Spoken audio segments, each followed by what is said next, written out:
오늘은 디지털 시대에 생각을 왜 크게 가져야 되는지 이거에 대해서 말씀드리도록 하겠습니다.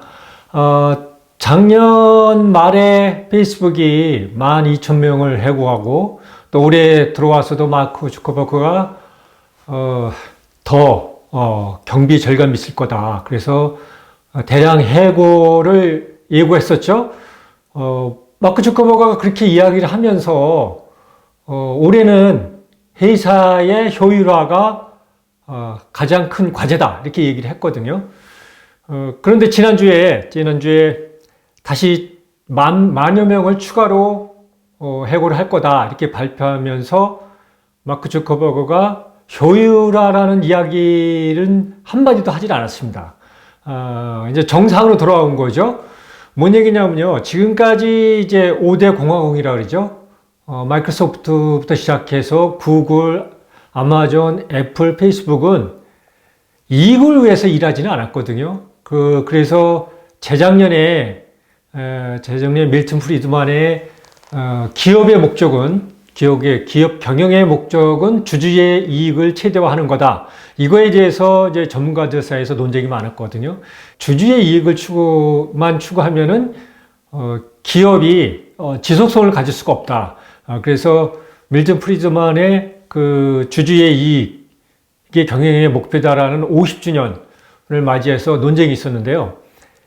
마이크로소프트, 빌 게이츠가 위대했던 거는 기업의 미션입니다. 그러니까 마이크로소프트는 전 세계 컴퓨터를 연결해서 또 컴퓨터마다 개인의 PC마다 운영체계와 생산성 도구를 제공함으로써 개개인 각자가 위대하지 않더라도 개개인 각자가 엄청난 생산 능력, 생산성 향상을 가져와서 인류 발전에 기여할 수 있도록 하겠다. 이게 이제 마이크로소프트가 처음에 가진 미션입니다. 무슨 얘기냐면은 인류 발전에 기여하는 것은 이전에는 뛰어난 사람들만 가능했었잖아요. 그런데 컴퓨터를 연결하고 또 각 개인한테 누구한테나 똑같은 생산성 도구를 제공함으로써 누구나 큰 능력을 갖는다는 것이죠. 그래서 누구나 인류 발전에 기여할 수 있다. 이게 이제 마이크로소프트의 비전입니다. 빌 게이츠는 지금도 이제 그런 삶을 살고 있고요. 그 뒤로 이제 구글은 전 세계의 콘텐츠, 웹사이트와 콘텐츠를 연결하는 것이었죠. 그리고 페이스북은 사람을 연결하는 거고요. 이렇게 연결을 통해서 우리 인류 사회가 더 발전하는 데 기여하겠다. 이게 이들의 목표였거든요.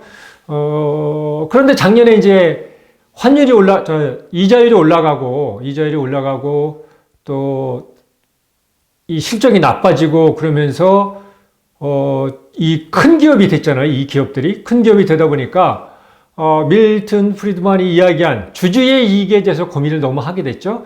그래서 잠시 흔들렸는데 그래서 이제 마크 주커버그가 초기만 해도 올 초까지만 해도 올해의 기업의 목표는 효율성이다. 이렇게 이야기를 했는데 이번에 추가 해고를 발표하면서 그런 이야기를 안 하고 본인들의 원래의 미션, 우리는 전 세계 사람들을 더 효율적으로 연결을 하겠다.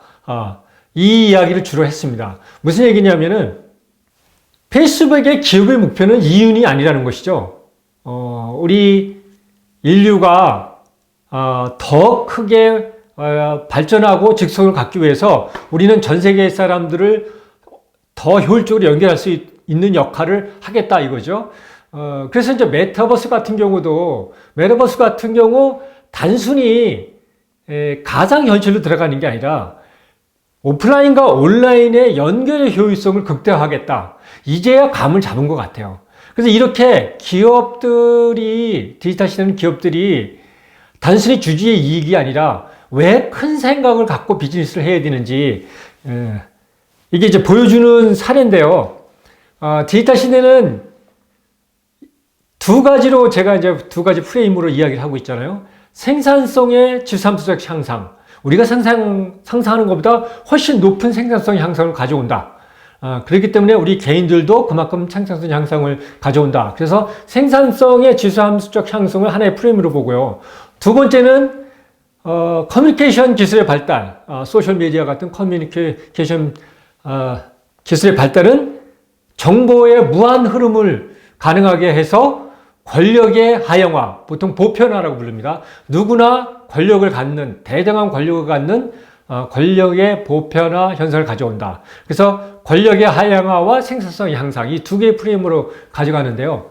디지털 시대의 비즈니스가 왜 큰 마음을 가져야 되냐 하면은 권력이 기업에서, 대기업에서 자본과 노동력, 이 토지, 이런 모든 권력을 갖고 있는 대기업에서 이용자, 소비자한테 모든 권력이 넘어갔다는 것이죠. 그래서 온디맨드 시대라고 그랬죠. 그래서 온디맨드 시대이기 때문에 기업은 나와 우리 주주의 이익을 대변하기보다는 끊임없이 이용자인 우리 인류의 이익을 대변해야 된다는 것이죠. 그래서 큰 생각으로 비즈니스를 안 하면은 지속성을 가질 수 없다는 것이죠.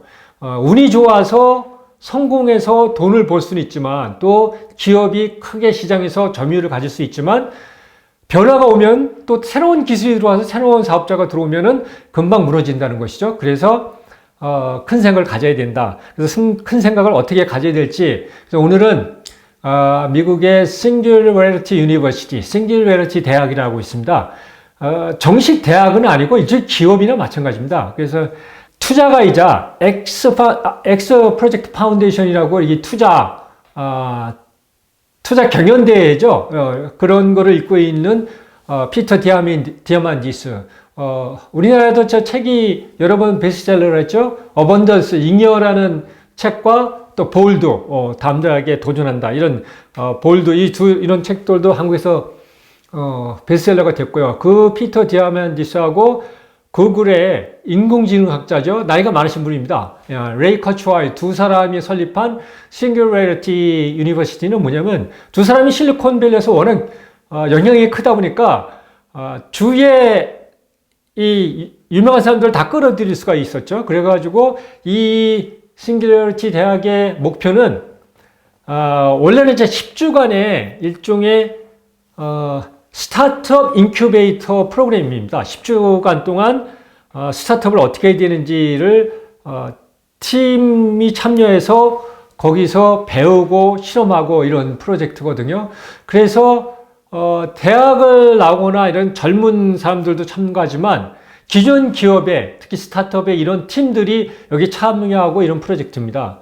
또 월드 포럼, 국제 포럼도 열고 있고요. 또 싱귤레이티 허브라고 잡지도 발행해서 이 디지털 시대에 어떻게 비즈니스를 해야 되는지, 또 비즈니스 혁명이 우리 경제활동, 또 우리 삶에 어떻게 변화를 갖고 오는지를 끊임없이 연구하고 그걸 또 퍼뜨리는 역할을 하거든요. 여기에서 이 스타트업 트레이닝 할 때 가르치는 게 있습니다. 이 사람들은 그걸 뭐라고 얘기하냐면, 사회에 긍정적인 변화를 가져오기 위한 5가지 마음 자세다. 이렇게 하거든요. 기업을 어떻게 잘하느냐, 이 얘기가 아니죠. 기업을 어떻게 잘하느냐가 아니라, 우리가 이 비즈니스를 하는데, 어떻게 사회에 긍정적인 변화를 갖고 오는 비즈니스 사건가, 이제 그걸 하기 위한 5가지 마음 자세를 가르칩니다. 그래서 오늘은 그 5가지 마음 자세, 사회에 긍정적인 변화를, 우리가 비즈니스를 통해서 사회에 긍정적인 변화를 가져오는 5가지 마음 자세에 대해서 한번 생각해 보기로 합니다. 첫 번째가 제일 중요한 게 호기심과 창의적 사고입니다. 호기심은 뭐냐면요. 영어로는 questioning on status quo라고 하는데요. status quo. 그러니까 지금 있는 상태잖아요. 누구다 당연하다고 생각하는 것에 대해서 의문을 품는 겁니다. 되게 당연하다는 것은 그냥 넘어가거든요. 그런데 제가 이제 그 비즈니스는 엔트로피 개념에서 나온다. 거기서 비즈니스를 했을 때 지속성과 성장성을 가질 수 있다. 이렇게 얘기했는데 그런 것이 다, 산업화 시대처럼 새로운 아이디어를 찾는 게 아니라 이용자 시대잖아요. 그래서 이용자 중심으로 이렇게 생각을 해야 되니까 거기서 새로운 경험을 주기 위해서는 누구나 당연하다는 것에 대해서 의문을 품어야 새로운 경험을 만들어낼 수 있다는 것이죠. 예를 들면 저 산업화 시대는 제품을 만드는 거잖아요. 물건을. 그러니까 새로운 아이디어가 있어야 되고 그래서 끊임없이 연구하고 그걸 갖고 특허를 내고 제품을 만들고 이랬는데 지금은 이용자 경험을 새로운 경험을 만들어줘야 되니까 이것은 새로운 제품의 아이디어가 아니라 지금 이용자들이 당연하다고 생각하는 그런 생활 습관에서 의문을 갖기 시작하는 거예요. 꼭 이렇게 해야 되나 이런 것들이거든요. 예를 들면은 자율주행 자동차다. 제가 누차 얘기하자면 2030년이면 자율주행 자동차가 늦어도 2030년이면 상용화가 될 거다. 그 자율주행 자동차는 지금 구글의 웨이머나 GM의 크루즈 같은 프로젝트에 왜 연간 몇 조 원씩 돈을 써붓냐면은 왜 인간은 이렇게 운전을 할 수밖에 없나? 인간이 운전을 함으로써 부주의로 사고가 많이 생기고 그래서 많은 사람들이 죽고 또 차량을 운전하면서 스트레스를 받고 거기에 시간과 돈을 투자하고 차량을 유지하기 위해서 돈을 투자하고 이런 것들을 안 하면 안 될까? 이렇게 지금은 누구나 차를 사고 운전하는 것을 당연하다고 생각하는데 거기에 의문을 품는 거예요. 그래서 여기서부터 창의적 사고가 나온다는 것이죠. 그래서 첫 번째가 당연한 것에 호기심을 품는 것이다. 이용자가 아무렇지 않게 이용하는 데서 거기서 엔트로피가 어떻게 쌓이는지를 찾아내는 것이 비즈니스의 시작이다. 이게 호기심, 당연한 것에 대한 호기심을 갖는 거하고 일맥상통합니다. 두 번째는 인간 능력에 대한 낙관주의입니다. 우리를 긍정적으로 보지 않고 또 인류의 미래를 긍정적으로 보지 않고는 그 기술을 이 돌파구를 찾기가 어렵다는 것이죠. 사실은 이렇게 당연한 것에서 엔트로피를 찾아내고 그것을 돌파한다는 것은 쉽지가 않거든요. 그런데 이제 인류에 대한 낙관주의를 갖고 있어야, 우리 능력에 대한 낙관주의를 갖고 있어야 그 끊임없이 노력할 수 있다는 것이죠. 그래서 AI의 인공지능에 대해서도 지금 두 그룹으로 나눠서 싸우고 있다고 그랬죠. 한쪽은 인공지능이 우리 인간을 지배할 것이다. 그래서 이것을 조심스럽게 개발을 해야 된다는 비관주의가 있고요. 인공지능이 지금까지 기술이 인류 발전에 도움이 됐듯이 인공지능 기술도 우리 인류 발전에 도움이 될 것이다. 이렇게 낙관주의가 있거든요. 사실은 이 싱귤리어티 대학을 공동 설립한 레이 커츠와일도 인공지능 엔지니어잖아요. 이분도 인공지능에 대해서 낙관주의를 갖고 있습니다. 이렇게 우리 인간은 아무리 인공지능이 발달되더라도 대단한 능력을 갖고 있다. 특히 집단적으로 대단한 능력을 갖고 있다. 이런 낙관주의를 갖고 있어야 미래의 희망적인 사고를 하고 거기에 맞는 비즈니스 모델을 개발할 수 있다는 겁니다. 세 번째는 그런지 위험 감수, 리스크 테이킹입니다. 위험 감수는 이것도 이제 이용자 중심 시대에 맞는 건데요. 이용자 중심으로 모든 걸 생각해야 된다 그랬잖아요.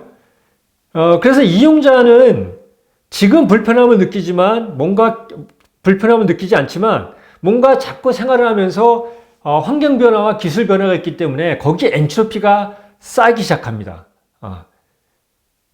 그런데 이 엔트로피가 어디 쌓이는지를 알 수가 없어요. 우리가 생각한다고 되는 게 아니에요. 이게 산업화 시대와 다르거든요. 우리 디지털 시대는 네트워크 시대잖아요. 네트워크 시대는 연결에 의해서 상호작용에 의해서 일어나기 때문에 무엇이 일어날지를 모릅니다. 그래서 이걸 이머전시, 창발이라 그러잖아요. 창발. n의 n승은 이게 2의 2승은 4 이렇게 나오는 것이 아니라 무엇이 나올지 몰라요. 이게 상호작용의 특징이거든요. 그렇기 때문에 끊임없이 시도해보고 실패하고 실패하면서 그게 업그레이드 되면서 적응하면서 발전시키면서 어느 순간에 인입점을 만나면은 제대로 된 모델을 만나거든요. 그런데 리스크 테이킹을 안 하면은 위험 감수를 안 하면은 이런 시도를 안 하게 되는 거예요. 그래서 위험 감수는 안전지대에서 걸어 나오는 것이라는 것이죠. 그래서 이제 구글의 이제 그 인력 담당 에서는 어떻게 가르치냐면요. 오늘 그러니까 안전지대에 머무는 것은 오늘을 위해서 가장 좋은 방법이라는 것이죠. 해오던 대로 하면은 오늘 가장 편하다는 것이죠. 그런데 미래를 위해서는 최악의 방법이다. 오늘 해오던 대로 하면. 그래서 이제 경영 혁신 전략가들은 뭐라고 이야기하냐면요. 우리 리더들한테, 특히 CEO들한테 작년과 올해 똑같은 사업을 하면은 당신은 혁신을 못하고 잘못된 것이다. 또 내일 오늘하고 똑같이 하면은 오늘과 똑같은 방법으로 하면은 당신은 실패하는 것이다. 특히 이제 아마존의 제프 베이조스는 이것을 이제 구성원들한테 많이 강조하죠. 우리가 소비자들한테 어제와 똑같은 경험을 주면은 우리는 혁신을 못하고 실패한 것이다. 우리는 어제와 다른 새로운 경험을 시청자한테 줘야 되고, 소비자한테 줘야 되고, 내일은 오늘과 다른 경험을 줘야 된다. 이게 이제, 리스크 테이킹, 우연 감수입니다. 그러니까 안전지대, 지금 해오던 데에서 과감하게 벗어나는 것이죠. 그래서 우리는 항상 끊임없이 해오던 방법에서 어떻게 더 좋은 방법으로 나갈까? 이것을, 시도해야 됩니다. 이게 이제 우연 감수라고 정의한 게 그거예요. 이게 실패할 확률이 많이 있거든요. 왜냐면 이게 어떻게 정답인지 몰라요. 우리가 끊임없이 해답을 찾아가는 거예요. 정답과 해답은 다른 거는 정답은 답이 하나밖에 없습니다. 해답은 그 상황에서 최적의 방법을 찾는 거예요. 그래서 어제 맞았던 게 오늘 틈입니다. 오늘은 다른 방법을 찾아야 돼요. 그래서 해답 찾기를 하는 거기 때문에 끊임없이 우연 감소를 해야 된다. 세 번째는 달 탐사 사고입니다. 아까 얘기처럼 아까 살펴본 것처럼 우리가 미래를 위해서 큰 꿈을 꾸려면은 사실 생각을 크게 갖고 접근해야 되거든요. 그래서 달 탐사 그 사고는 뭐하고 연관되어 있냐면은 이게 이제 제로 투 원이라고 많이 그러죠. 0에서 1. 우리가 이제 스타트업을 할 때, 1 to 100. 1대 100은, 1에서 100은 카피캣입니다. 예를 들면 쿠팡은, 그룹폰이나 아마존을 카피한 거고요. 이렇게 카피한 것도 스타트업이 됩니다. 근데 더 큰 거는 제로 투 원이라고 하죠. 아무것도 없는 데서 독특한 새로운 것을 만들어내는 거. 이것을 제로 투 원이라는데 이것은 이제 실리콘밸리의 투자가 피터 틸이 이제 제로 투 원이라는 책을 써서 한국에서도 베스트셀러가 됐죠. 피터 틸이 제로 투 원에서 주장한 것이 가장 힘적으로 주장한 것이 이겁니다. 10%, 30%, 50% 향상은 혁신이 아니다. 디지털 시대는 그게 10배, 100배 향상을 해야 된다. 그래서 자신한테 지금 시장에서 있는 것보다 자신들의 기술이 50% 효율성이 있다. 그러면 자기는 절대 투자를 안 한다. 적어도 10배 이상의 효율성을 가져야 된다. 그래야 투자를 한다. 이거거든요. 그러니까 디지털 기술은 그것을 가능하게 한다는 것이죠. 그래서 달 탐사 사고, 문샷 싱킹, 60년대 모두가 불가능하다고 생각했을 때 사람을 달나라에 보내는 것처럼 지금은 불가능하다고 생각하는 것에 도전하는 것이 디지털 시대의 사회에 긍정적인 변화를 가져올 수 있는 사고다. 이겁니다. 그래야 사회에 제대로 된 혁신을 가져올 수 있다는 것이죠. 그래서 많은 사람들이 자율주행 자동차에 대해서 부정적으로 보고 있지만요. 저는 긍정적으로 봅니다. 이것은 이제 내가 누차 얘기잖아요. 2030년이면 적어도 2030년이면 상용화가 될 것이다. 그러면은 우리 삶을 완전히 바꿔 놓을 것이다. 이렇게 크게 생각을 해야 돌파구를 찾을 수 있다는 것이죠. 그리고 마지막 우주관적 사고, 영어는 이제 코스믹 퍼스펙티브라고 하는데요. 코스믹이 이제 우주를 얘기하는 것이죠. 크게 보는 것이죠. 그러니까 이 기술 개발이나 혁신을 단순히 우리가 기업의 비즈니스를 잘해서 돈을 벌겠다는 게 아니라 주주의 이익을 생각하는 게 아니라 내가 하는 비즈니스, 우리 회사, 우리 구성원들이 하는 비즈니스는 인류 발전에 기여하겠다는 큰 생각으로 한다는 것이죠. 이것을 하기 위해서는 우리말로 측은지심이라 그러죠. 측은지심. 영어는 compassion이라고 하는데요. 우리 전 인류에 대한 우리 옆에 있는 구성원뿐만 아니라 전 인류에 대한 측은지심을 가져야 된다는 것이죠. 그래야 모두를 위한 미래지향적인 사고를 할 수 있다는 것이죠. 그래서 이렇게 싱귤레이티 유니버시티에서는 스타트업을 제대로 하려면은 사회에 긍정적인 변화를 가져올 수 있는 생각을 해야 된다. 그래서 거기에 대한 5가지 마음 자세를 가르치고 있습니다. 그것이 이제 정리하면 호기심과 창의적 사고, 두 번째는 인간 능력에 대한 낙관주기. 우리 인간은 대단한 능력을 갖고 있다. 그리고 세 번째는 해오던 대로 안 하는 위험 감수 마음 자세. 그리고 세 번째는 요만큼의 상승이 아니라 10배, 100배의 우리는 상승을 가져오는 혁신을 할 수 있다는 달 탐사 사고, 문샷 싱킹. 그리고 우리 전 인류에 대한 측은지심, 컴패션. 그래서 우주관적 사고. 이렇게 5개를 가르쳐 준다는 것을 오늘 짚어봤습니다.